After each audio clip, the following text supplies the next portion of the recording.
This is Charles Breed with DeepThinker.io, and we are prepared for another great session of Those Inquiring Minds. We talk about brilliant minds, beautiful souls, and those who are eager to learn new topics. So we do these in 30-minute snippets once a week, same time every week. And I've got a huge LinkedIn connection and some people that are a lot smarter than me that I love to reconnect with. And so instead of just reconnecting with them in a vacuum, I do that live so that you can just hear what's on their minds. And I have no lack of content. I mean, there is just so many cool things from, investing to the economy to security. Hey, what are zero proofs of knowledge? How do those work? And all kinds of fun things. So today I have with me a special guest. I've worked with this person for many years, a brilliant entrepreneur based in Silicon Valley. He's been involved with everything from consumer products to security products to gaming to music, and now in the world of crypto. And so he's looking at crypto through a very different lens. Company's called Chia Networks. And I'm going to let Gene Hoffman explain what that's all about. Welcome to the show today, Gene. Thank you, Charles. Thanks for having me. Cool. So we are live on many channels here. So we're live on Facebook, Instagram, Twitter, Twitch, LinkedIn, and a few others, and this gets recorded. And so we can aggregate all the chat sessions that come in. So if people have comments, questions, we always want to keep this interactive.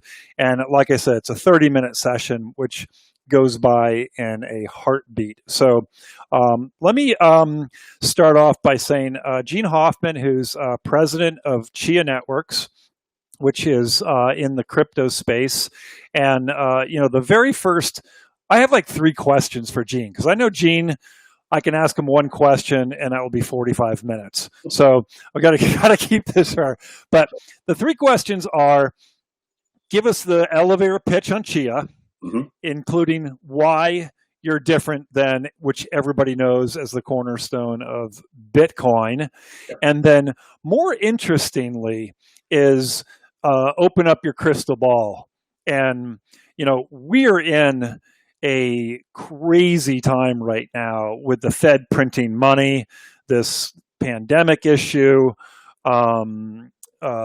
constriction of global trade. I mean, there are so many moving parts that will affect all of our lives, our kids, our families, our companies. If you thought 2020 was a strange year, expect the same in 2021. It may be, I can't comment about dual hurricanes and murder hornets and asteroids hitting planet Earth and presidential elections. But within, finance and tech, a lot of stuff's happening. So let me turn it over to Gene, give the Chia pitch, and then I think everybody's going to be thinking of Bitcoin. Okay, how is it different? What's unique? Because I'm sure whether you like it or not, everybody gets pigeonholed into what they know. Talk your way out of that one, and then we'll go into the future. So sure. So to the first point of question, there's kind of 2 things that we believe at Chia. Thing one is that Bitcoin is almost right. There is one place where Satoshi talks about, it can't be one address, one vote, but maybe one CPU, one vote might work. And it's a great idea. It's like, let's take this commodity everybody has too much of and doesn't use very much, and we'll harness that to create a distributed validation network. Now, of course, it turns out that it's not one CPU, one vote. It's one ASIC farm, one fab, $1 billion, one stolen hydropower plant, one vote. But it's a tantalizing idea, and I had been working with Bram Cohen just as co-CEOs in a VC portfolio. Of course, Bram of fame for creating BitTorrent and monopolizing something like 60-70% of the internet at night for a while. he'd take a look at cryptocurrency too and come to a similar conclusion, which was that you didn't want to have to spend a large nation's total electrical power supply annually to validate the types of transactions that we're doing. And in fact, storage and hard drives and SSD might actually be that over-allocated resource that you could leverage to create validators. And the other thing we believe is that crypto should be easier to use than cash and debit cards. And it's not right now. It's actually quite hard. And I think in some ways that's one of the other minor failings of Bitcoin is like Bitcoin script and the programmability of Bitcoin were limited. And I think that's where you've seen a lot of interest in Ethereum, a desire to have Ethereum create some of these more sophisticated, I hate the words custody and control, but it turns out it's true. It's like you want to be able to create a wallet that if somebody steals it from you, they can only get like $100 out of the $5,000 per day, right? You want it so you can do what we call a slow paper wallet, where if you lose your wallet, you've got this other wallet that you can release, and in a couple of days it would come to a new key. But the problem is somebody stole that. That's a problem. It'd be much nicer if they stole that and you still had your real key, that you could claw your funds back. Now, you have to set that up as a policy in advance, right? So you have to set that criteria before it gets stolen, not after it gets stolen. That's right. But right now, setting those criteria are hard. You have to do secret key sharing, and you have to understand what Schnorr's key sharing algorithm looks like. And this is just a non-trivial set of problems. But with Chia Lisp and proof of space and time, Chia Lisp is a change to how the Bitcoin UTXO model works with a new programming environment that really lets you build all sorts of crazy stuff, like central bank digital currencies, right? Distributed identity, so that you could have your central bank digital currency only be issued to people who pass the KYC that you require as nation state X. And we're kind of focused on what I kind of call the two ends of the spectrum. It's banks and nation states on one side, because there are real strategic needs for sovereigns and their central banks to be able to bank with each other and, be able to transfer money from Asia to the Middle East without going through Chase Bank in Manhattan, right? Right. And then on the other end, in the other extreme, there's tremendous traction with cross-border wealth transfer. If you live in Venezuela, you live in Beirut, it's already happening that you're, circumventing Western Union, circumventing local capital controls to get money back to your family, to get money out of your country. So something you didn't mention was, it sounds like you're democratizing the mining aspect, where, from what little I know now, it's, you need to be a big nation state, put a mining operation of trillions of ASICs next to your hydropower plant. And, there's only a few countries in the world that can do that. And it's unfair, for the rest of us. But if you white label OEM Chia to Singapore and it's the new Sing dollars, and I live in Singapore, and so the Singapore government is my overlord, is the mining still democratized across miners across borders? It is. And it's really the first one where anyone can farm. That's our version of mining. Bitcoin in the early days, you've already hit the mass specialization. I mean, even mid Bitcoin, you had to get GPUs to be competitive, and then you had to buy specialized hardware. With us, anybody who's got spare storage space, that's farmable, and there's no such thing as ASIC storage, right? The closest you get to ASIC storage is SSD. Yeah. And that's pricey. Until Samsung, Seagate, Western Digital wake up every morning trying to store your gigabyte for less dollars per year. So do I just buy a shit ton of storage on AWS and go do it there? So it's too expensive on AWS, because AWS will charge you like $15 a terabyte a month, and it's kind of $15 a terabyte for a lifetime of a drive right now. Okay. So you can see that it's going to go out and kind of more toward the actual storage and the actual stuff that's spinning. And one of the things, depending on exactly how the economics play out, we're likely to take a whole bunch of both used storage. I mean, enterprises that retire enterprise drives because they're worried about their lifetime. Yeah. Well, you'll farm those until they die. Okay, so it doesn't matter if my storage is occupied with data or not. It's just storage in general. Well, no, you are filling it and, quote, right? And this is important. Nakamoto consensus, the whole idea, in a sense, behind Bitcoin is that you have to waste something. It's proof of space instead of proof of work here. Yeah. right? But you're still proving demonstrably that you did it. And it's to get around what's called the Sybil attack. It's so that you actually have a pretty good idea that this is actually a single entity or a single organization that's going to Right. validate your transactions. Because what you don't want is you don't want a cabal to be the person validating the next transaction you make when you're buying a house. Yeah. So do you expect Chia to be used for other things besides currency? So I've always been a huge fan of blockchain distributed ledger, not for currency, but for, home loan titles, car titles, smart contracts. Is your play primarily in the currency world? No, not necessarily. I like to say that's money and money adjacent. And Okay. I will say that, the Oracle problem still isn't well solved. The Oracle problem of going, okay, it says this on the blockchain. What's it really say in real life, right?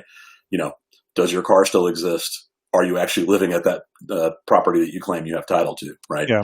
But things like municipal bonds and equities, like there is no reason that you couldn't have an Apple colored coin on Chia, which is actually backed 1-to-1 with an Apple share of stock at the Bank of New York that was sold to you by a broker dealer, but then you put it in your Chia wallet and you can go buy and sell it around the world to anybody that you can do a transaction with. You could literally post here's the number of Sing dollars I'm willing to sell this share of Apple stock for on Pastebin. And if somebody wants to take the other side of that transaction, they can. But then you're using Chia for authentication, authorization, authenticity, those kind of crypto functions, not necessarily its value as a coin. Well, you can issue any kind of arbitrary asset.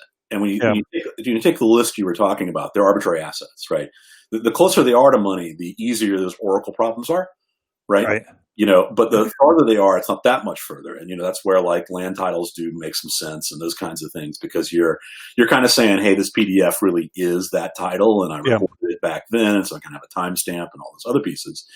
But I mean, the real market demand right now at both extremes is, interbank, intrabank, intergovernment, intragovernment, cross-border, new and sophisticated types of distributed finance, DeFi.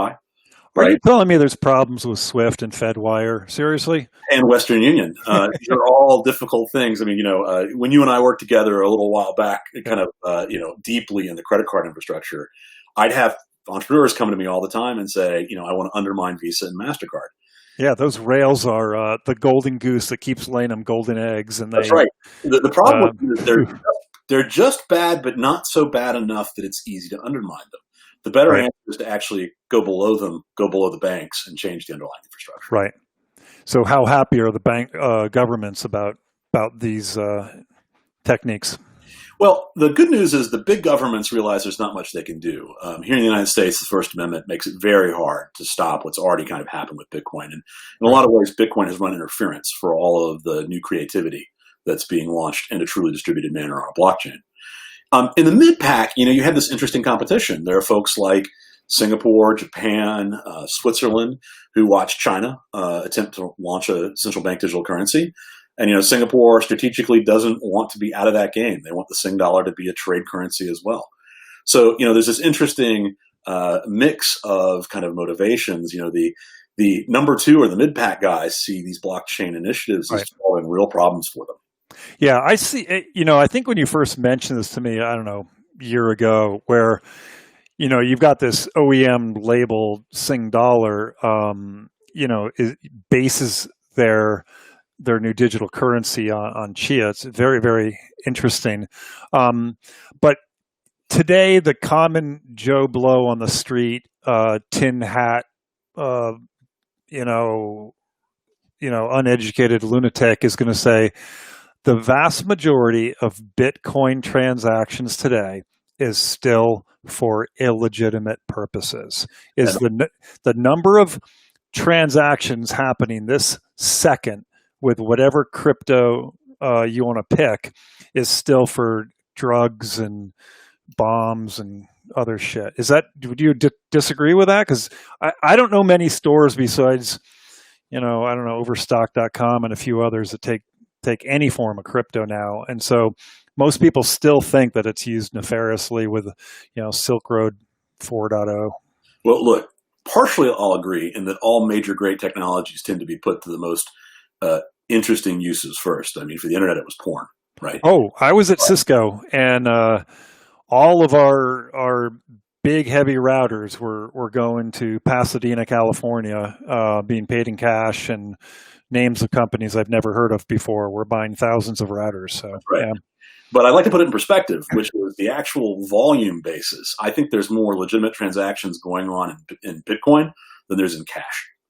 I mean, if you pull out your cash in your wallet and you do a cocaine test, it's likely to have cocaine on every single bill. Cash is king. yeah, Cash is the United States dollar is used illicitly around the globe. There are more U.S. physical dollars outside of the United States than there are in. sure. So, when you actually look at how people run economies globally, there's some portion that is, in the gray.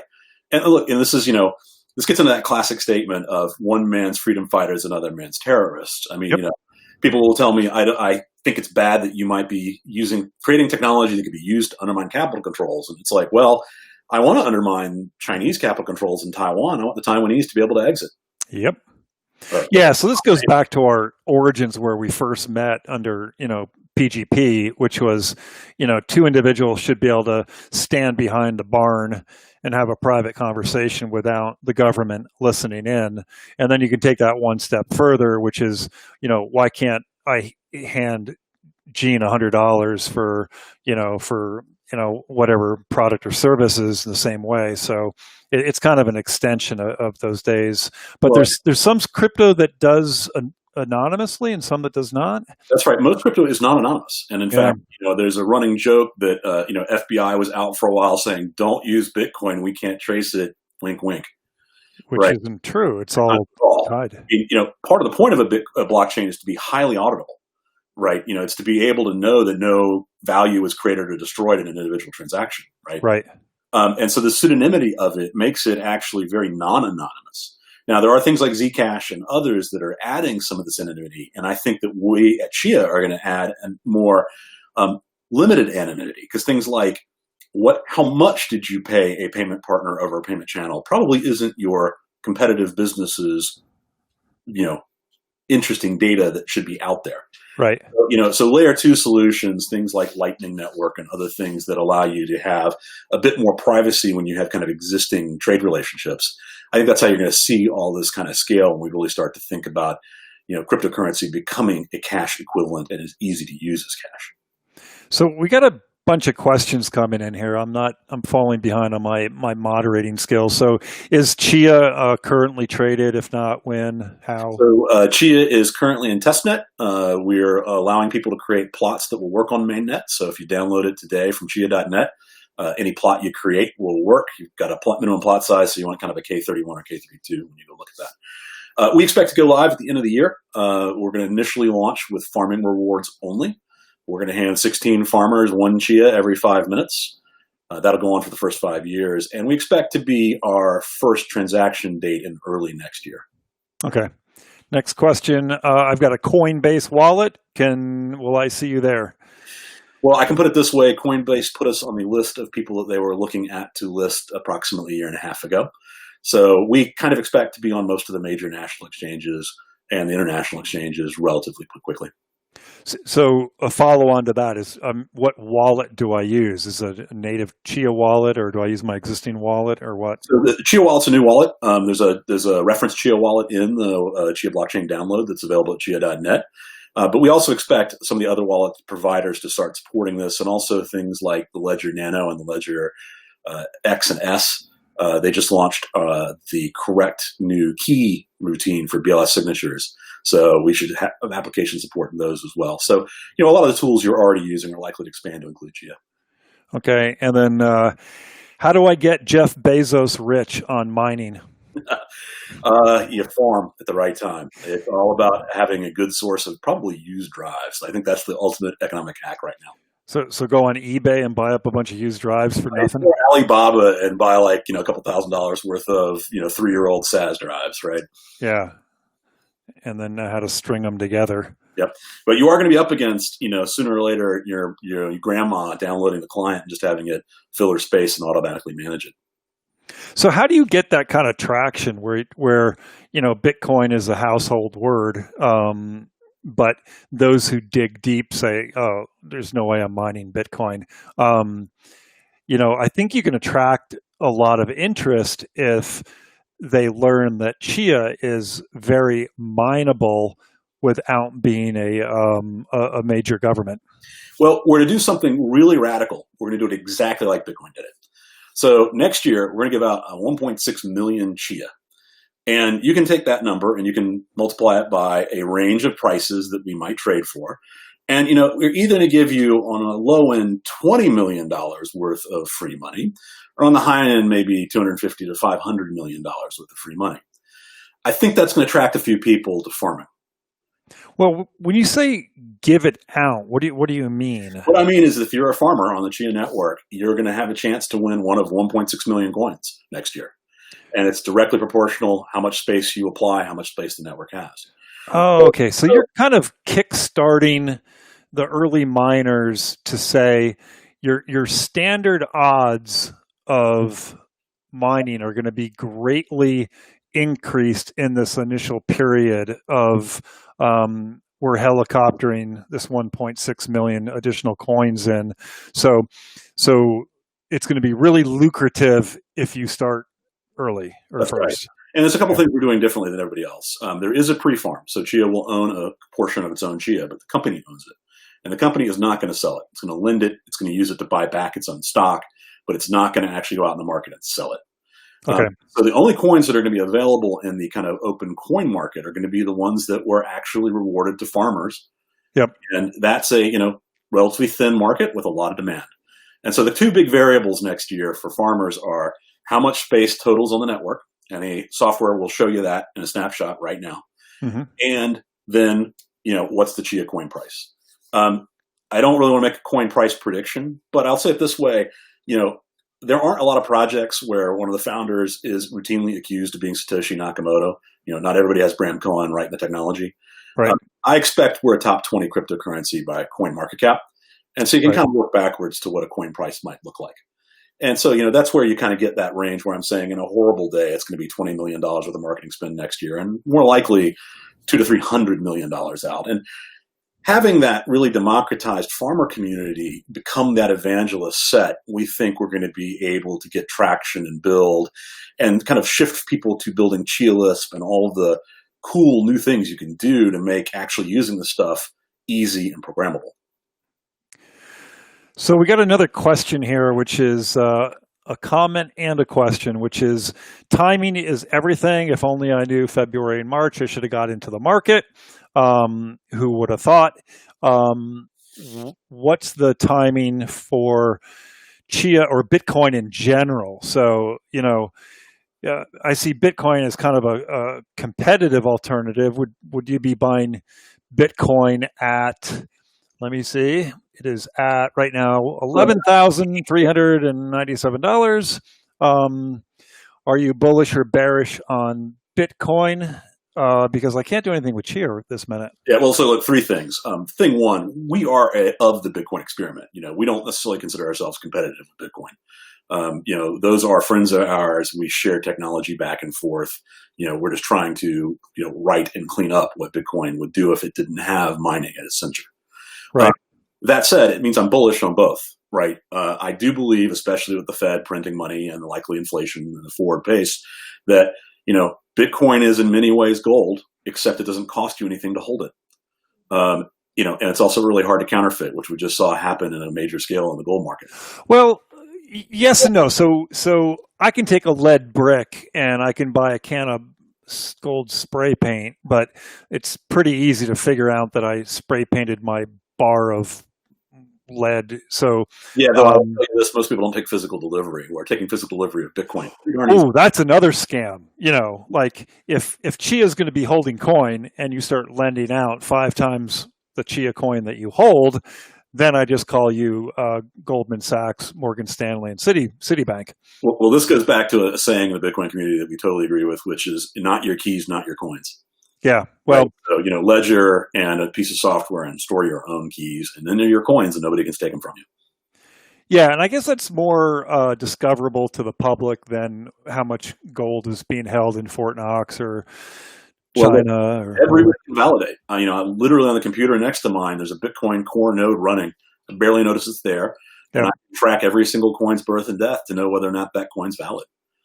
Yeah, I kind of see a rivalry between physical commodities, whether you're talking about gold or silver, and crypto, because they're both going after the same thing. As fiat currency, all fiat currency is going to get run to the ground, run to zero. Yes. Go study the Dutch Empire. Go study any of the fiat currencies, and they've all run to the ground. The oldest one in existence is the British pound sterling, but hey, if you got inflation at 2% and you're printing, just do compounded interest. It's going to get run to the ground, and it's going to have to get remonetized, or Zimbabwe, Weimar Republic.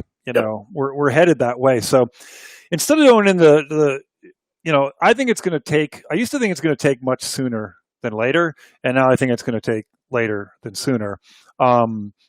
And so the Fed's MMT, monetary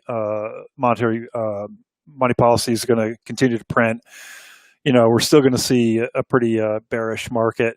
But how in the world can you not see inflation, robbing the lower and middle class, who are going to need to protect themselves from, paper, because their wages are going to stay the same. That's right.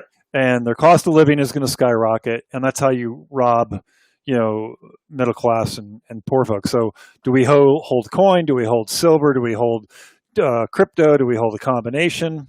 Yeah, I think you move to a world where you're holding crypto or colored coins. These are assets issued on crypto. So, a gold-backed colored coin by someone you actually trust as a counterparty, that's a pretty good solution. And now you're in a liquid market where any coin can trade globally, any market you care about. I ultimately think that the way you get through inflation is that you hold your equities and your coins inside your Chia wallet. Right. And when, to answer the question earlier, I don't want to skip it, what's the timing on Chia? So with a mainnet launch at the end of the year, the time is now to start figuring out how you want to plot, how you're going to use the existing used hardware you have. I mean, I've got drives stacked up over here that have a couple bad sectors. I would never put anything I cared about on them, but they're perfect for plotting, because if they die, so what? Yeah. Throw them away. And so, every plot you create that's K31 or better is likely to make it to mainnet. K32 definitely will make it to mainnet. The only thing I will say is that over the next couple weeks, plotting is going to get a lot easier. It's going to be both faster and take less kind of temporary space. And why is that? We're continuing to optimize how the plotting algorithm works. Okay. It was very much a reference transaction, reference implementation originally, right. And now we're putting it into a production implementation. Got it. But we wanted to freeze that file format so that people could come early and get their farms ready. And, that file that you plot today, that first day mainnet goes live at the end of the year, you're going to start having a chance to win Chia. Perfect. Well, this has been really helpful. A quick legal disclaimer: neither Gene nor I are providing any financial advice to anyone. So do not make decisions based on what the hell we say. We are not your financial advisor, so don't come after us if you lose money. If you make money and you want to give us some, we'll take that. So we'll post our Chia addresses later. Also, forward-looking statements, those kinds of things are not necessarily going to come true. Those issues. Yeah, exactly. So we have exactly 1 minute left. I'm pretty punctual on people's time because everyone's got a Zoom meeting or something starting. So, Gene, I want to thank you tremendously for your time today. And in the last minute, I'm going to play one of the Chia clip, and we'll go out with that. So, again, thanks everybody for joining DeepThinker.com with Gene Hoffman, learning about the Chia Network. Thanks a lot, folks. Thanks. Cheers.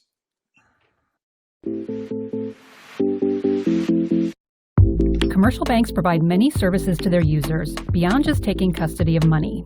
Financial controls, escrow requirements, velocity limits, and fraud protection are all invaluable tools commercial banks provide a modern business. But slow, expensive, and unreliable international banking leaves a lot to be desired. Bitcoin and other blockchains have promised to fix the things that are the most frustrating about modern banks. Instead of days, transactions clear in minutes and at a fraction of the cost. But these networks lack the basic financial controls offered by banks. By building global digital money with sophisticated custody and clearing, Chia allows users to easily escrow large payments, verify the identity of payees, recover accounts, and integrate with accounting systems. This allows users to create a configurable international commercial bank that's even faster than Bitcoin. We are excited to be writing the next chapter in global digital money. If you'd like to be part of the story, visit chia.net.